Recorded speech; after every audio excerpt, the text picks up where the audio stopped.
Frumoși mei tauri, bine ați venit, dragilor! Astăzi vom face o etalare bonus. Hai să spunem pentru luna ianuarie, dar după cum știm în tarot nu există timpul, așa că aceste mesaje vor fi valabile, bineînțeles, atunci când le veți găsi și le veți asculta. Am revenit după aproape o lună de zile de umblat hai-hui. Da, am stat și eu mai mult timp cu familia, ne-am bucurat de timp împreună, însă m-am întors cu chef de treabă și hai să începem să vedem. Înainte vreau să vă urez un an nou minunat, bineînțeles, pentru că suntem deja în ianuarie acum, și să ne vedem cu bine în acest an, să trecem cu bine peste evenimentele care vor veni în viața fiecăruia dintre noi și nu mai pierd timpul, trecem la treabă. Hai să vedem mesaje în plus pentru tauri. Primul mesaj. Avem, da, nu le-am în spaniolă, mă costă câteodată să traduc imediat. Recunoștință, da. Repetiție, ok, și primii pași. La capătul cărților avem o capitulare, cumva, e ca și cum dați voie să renunți, îmi vine să spun, la, poate de ce nu, o atitudine de neîncredere, pentru că aici avem, dacă observăm bine această imagine, avem două mâini care încearcă să se apropie și nu reușesc să se atingă degetele între ele. E un soi de a spun capitulare într-o anume atitudine pe care poate unii dintre voi o aveți, că nu are cum să fie pentru toată lumea, față de cineva anume.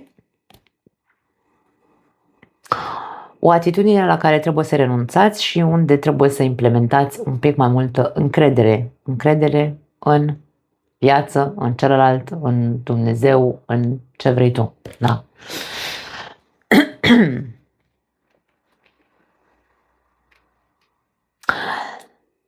Este un soi de, mie vine să spun, nu știu dacă mantră neapărat pentru unii dintre voi, pe care probabil ar trebui să o faceți și are legătură cu recunoștință. Să fii recunoscător pentru tot ceea ce ți-a dat viața, evenimente care te-au făcut, poate să nu te simți foarte confortabil, însă din care cu siguranță ai învățat ceva. Învață să repeți această mantră de recunoștință, chiar dacă evenimentele nu au fost plăcute.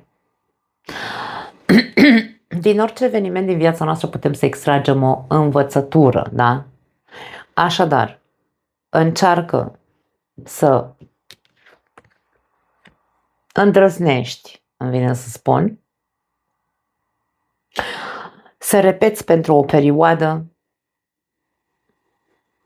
această mantră. Sunt recunoscător pentru puncte. Sunt recunoscător pentru, tu știi, da?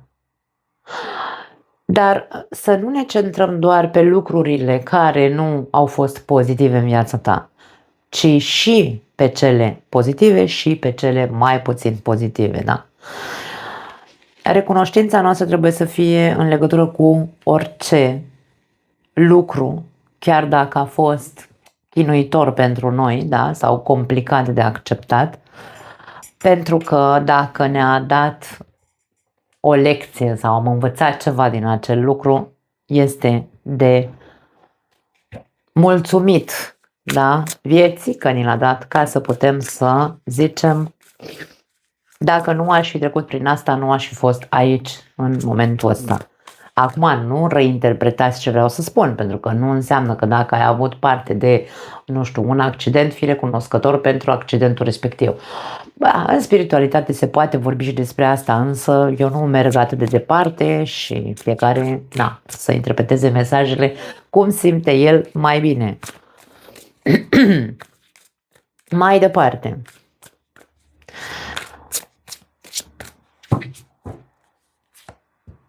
Trei de bâte. arată-te și vei fi răsplătit într-un fel sau altul. Dacă aici vorbim despre o atitudine de-a ta în care trebuie să te dai bătut, poate că asta vrea să ne spună acest mesaj. Treiul de băte este cartea vizionarului sau a viitorului.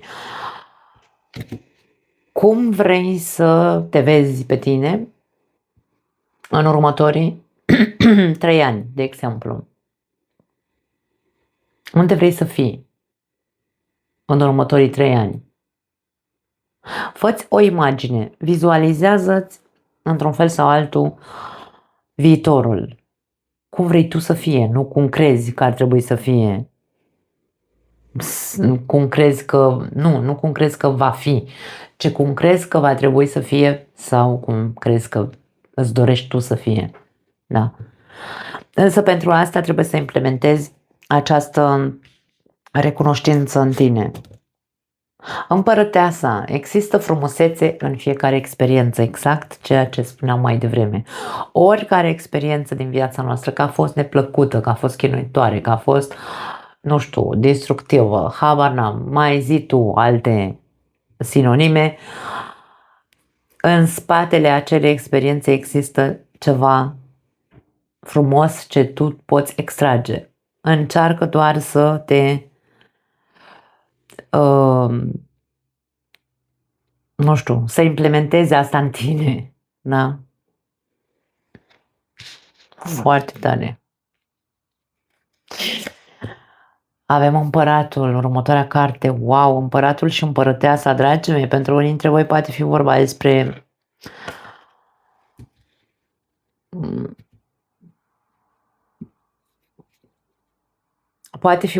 o relație, nu neapărat o relație de iubire, atenție, poate fi vorba despre o relație de putere. Între tine și o altă persoană există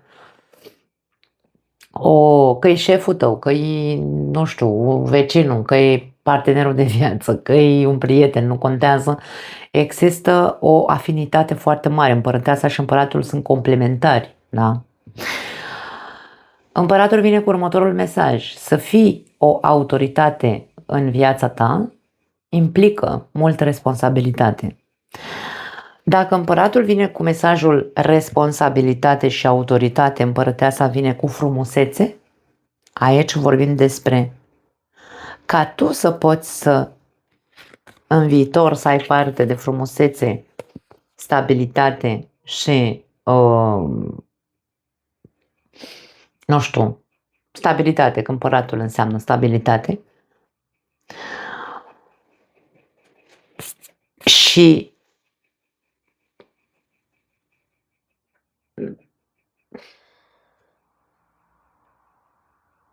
construcție frumoasă, da? Combinația între împărat și împărăteasă, va trebui să faci pași în a implementa, insist, această recunoștință în tine. Recunoștința și vizualizarea, îmi vine aici un mesaj pentru unii dintre voi. Dacă vorbim despre iubire, poate să fie vorba despre a reuși să atragi în viitor persoana potrivită pentru tine, acea persoană complementară ție, însă pentru asta va trebui să știi cum vrei să fie persoana asta, pentru că și tu trebuie să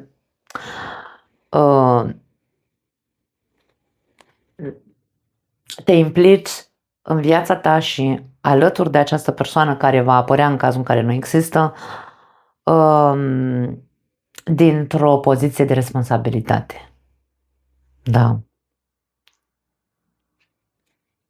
Wow! Foarte interesant. Avem îndrăgostiții care vine cu următorul mesaj. O vei face sau nu? Vrei sau nu vrei? Alegerea este a ta. Mesajele sunt foarte clare. Acum ține doar de voi să vedeți unde le așezați în viața voastră, pentru că nu are cum să fie în legătură doar cu iubirea. Însă aici e vorba despre a începe procesul de repetiție a recunoștinței și a vizualizării de viitor în cel mai mic detaliu, îmi vine să zic. Însă în și a te arăta, pentru că aici mesajul este arată-te și vei fi răsplătit într-un fel sau altul. Și într-un fel sau altul înseamnă cu energia împăratului și a împărătesei. Nu pot să spun decât lucruri foarte pozitive în această etalare, dragii mei. Pentru cei care își doresc statut, putere, autoritate, frumusețe, construcție sănătoasă, trebuie să își facă primii pași în a se responsabiliza de munca personală pe care trebuie să o facă cu el însuși. Și apoi, da, rezultatele se vor vedea, răsplata se va vedea. Nu putem să, de exemplu, în iubire, da? Eu nu pot să vizualizez un partener de viață punând pe hârtie inclusiv toate calitățile pe care eu le doresc într-un bărbat, dacă eu nu sunt acea persoană. Adică, explic.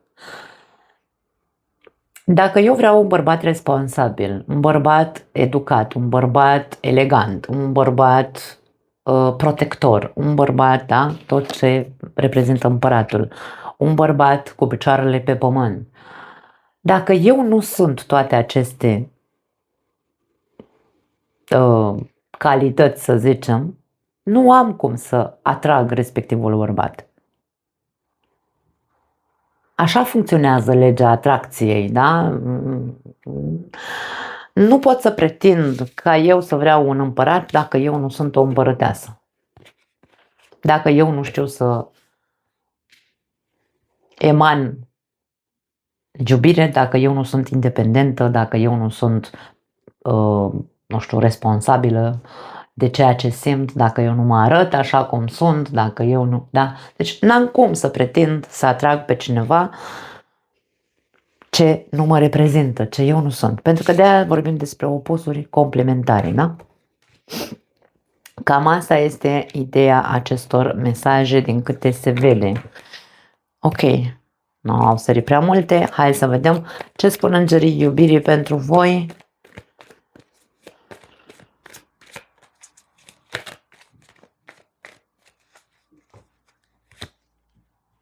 Factori religioși. Ok. Relație karmică. Și foarte curând avem aici mesajul. O căsnicie. Pentru cei care aveți o relație, dragii mei, putem să vorbim aici despre o relație de o căsnicie, da? În care probabil lucrurile se vor schimba foarte curând între voi. Relația poate fi una karmică. O relație karmică nu înseamnă neapărat, vezi, Doamne, un dezastru. Nu, o relație karmică este între doi parteneri care au de, hai să spunem așa,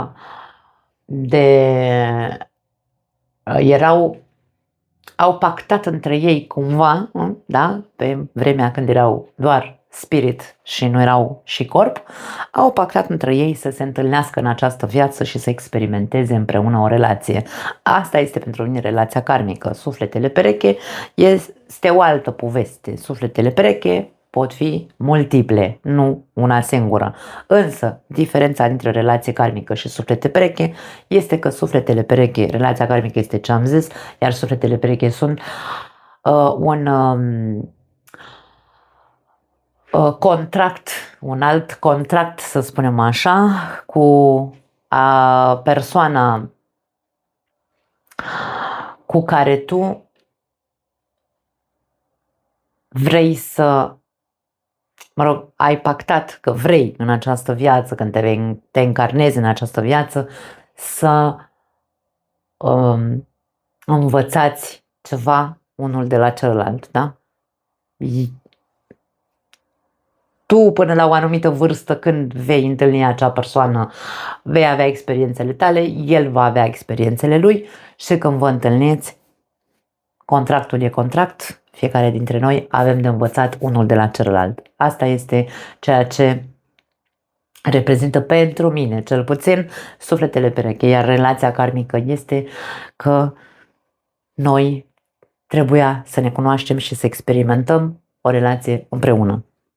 Poate că pare foarte similar, însă nu cred că e, din punctul meu de vedere cel puțin. În această relație, da, va trebui să decideți în această perioadă sau foarte curând, cel puțin în următoarea perioadă, să decideți exact ceea ce vă doriți de la voi, de la partener, de la relația voastră, ca să se materializeze cât mai repede posibil. Avem o chestiune de factori religioși aici, adică ori sunt diferențe de percepție a vieții, ori diferențe de, da, factorii religioși ne arată tot timpul diferențe. Diferențe de religie. Tu ești, nu știu, ortodox, celălalt e musulman, catolic, habar n-am. Dar aici vorbim despre o căsnicie. Sunteți căsătoriți sau sunteți într-o relație serioasă, da, cu cineva de o altă origine, de ce nu? Nu are de ce să aibă o influență asta în relația voastră. A trebuit să vă întâlniți, nu contează, a trebuit să fiți împreună.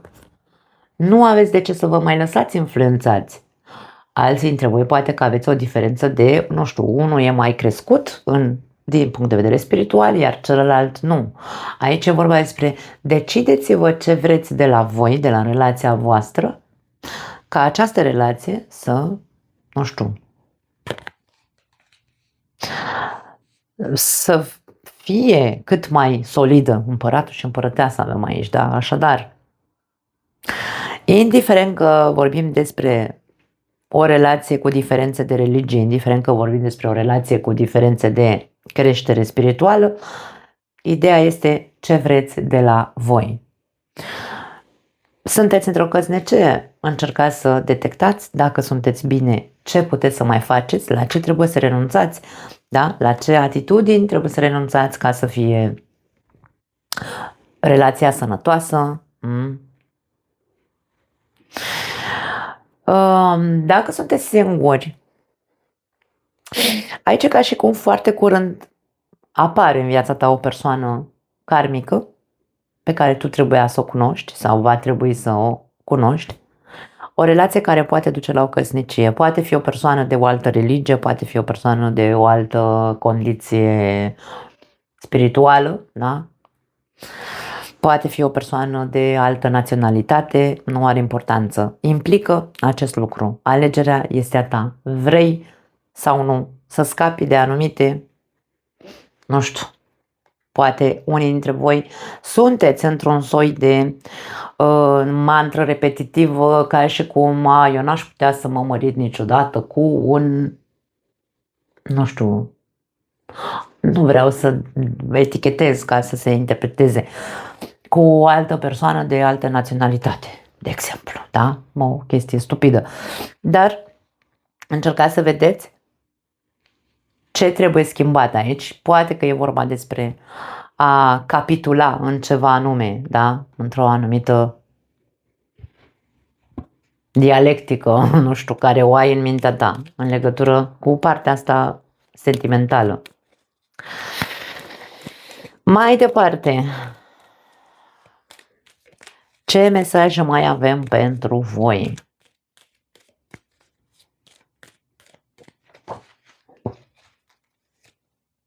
Avem lupul. Aici liniște și istețime, inteligență ți se cere. E ca și cum trebuie să taci mai mult și să faci mai mult și mai inteligent lucrurile. Avem porumbelul, pace și seninătate. Ca să fie pace și liniște și frumusețe și tot totul să fie bine, avem nevoie să știm să tăcem mai mult și să fim mai inteligenți în acțiunile noastre. Lupul este cel mai inteligent mamifer, dacă vrei. Bine, nu neapărat cel mai, însă este unul dintre cei mai inteligenți. Nici măcar nu contează pe ce treaptă a inteligenței se află, important este că este inteligent. Așadar, avem peștii, abundență și noroc. Dragii mei, are balta pește pentru cei singuri, norocul nu cade din cer, norocul ne-l facem întotdeauna cu mâna noastră. Depinde de noi ce alegem să credem, depinde de noi ce alegem să vizualizăm, depinde de noi ce alegem să folosim ca, cum ziceam aici, ca mantră de recunoștință, sau depinde de noi cât suntem de recunoscători, depinde de noi totul în această viață, indiferent că poate alte curente spirituale spun că nu, însă norocul nu există, ne-l facem singuri. Așadar, ai din abundență noroc dacă vrei, fă-o așa, ia-o așa, ai noroc din abundență, fă ceva cu el. La capătul cărților avem cheia. Cheia e la tine, dragă Taur, deschide și închide. Închide cicluri, deschide alt ciclu. Doar tu poți să faci ceva cu acea cheie. Foarte tari mesajele voastre, wow! În spiritualitate se vorbește foarte mult de recunoștință. Dacă nu învățăm să fim recunoscători pentru ceea ce avem, cel puțin acum, în acest moment, chiar dacă poate unii dintre noi suntem singuri și zicem, eu am o viață de puncte, nu e vorba de a fi recunoscător pentru viața de puncte pe care o ai, e vorba despre a conștientiza ce fel de viață vrei, da? Ce vrei de acum înainte. Recunoștința apare sau trebuie folosită, să zicem așa, când conștientizez că dacă eu în momentul ăsta al vieții mele am o viață de puncte, da? De rahat, ca să fiu așa directă, ține doar de mine ca eu pe viitor să nu mai am această viață de rahat. Mă pun să fac ceva, da? Ceva care ține de mine, da? E responsabilitatea mea să fiu propriul meu stăpân, împăratul, da? Stăpân pe viața mea și să iau deciziile care să mă ducă acolo în viitorul pe care eu mi-l doresc. Nu pot să ajung în viitorul pe care mi-l doresc dacă eu nu sunt conștient că, în primul rând, trebuie să fiu eu însumi. Când mă ascund după măști sau fac, nu știu, mă comport diferit, nu voi învăța într-un fel sau altul nimic din această viață și nu voi fi în stare niciodată să fiu recunoscător pentru nimic. Nici dacă am lucruri bune în viața mea, niciodată nu voi fi mulțumită. Așa că ideea cam asta e. Sau cel puțin așa văd eu viața. Da, ce să zic.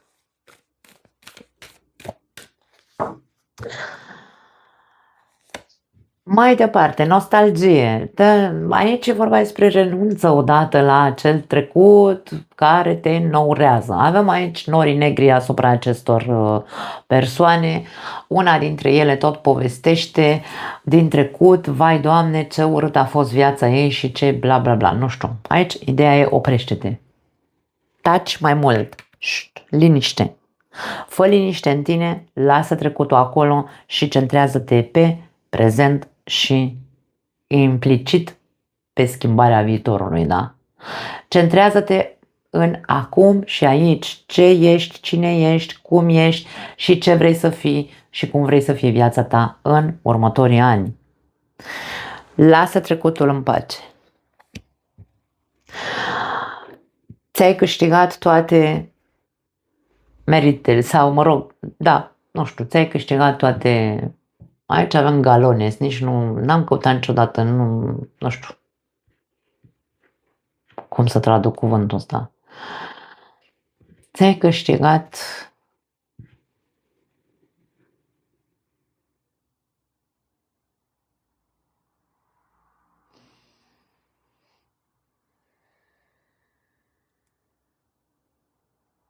mie vrea să spun că ești exact unde trebuie să fii. Așa vine un mesaj. Ți-ai câștigat locul undeva, cumva. Eu nu zic că dacă ești rău în această perioadă, da, nu ești ok în această perioadă, meriți să fii acolo. Nu e vorba despre ce merităm, este vorba despre ceea ce avem în viața noastră, este ceea ce noi am obținut în urma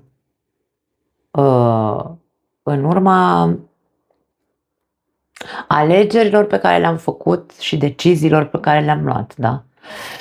Nu e vorba de a transforma acele alegeri în vinovăție, în acuzație. Nu, e vorba în a le transforma în realitate. Ok, sunt aici, am ajuns aici în acest moment, da, domne, pentru că am trecut prin multe lucruri, însă, ok, ce fac cu ele? Că dacă le duc și le lălăi toată viața mea, na, ce să facem? Nu ajungem nicăieri, da?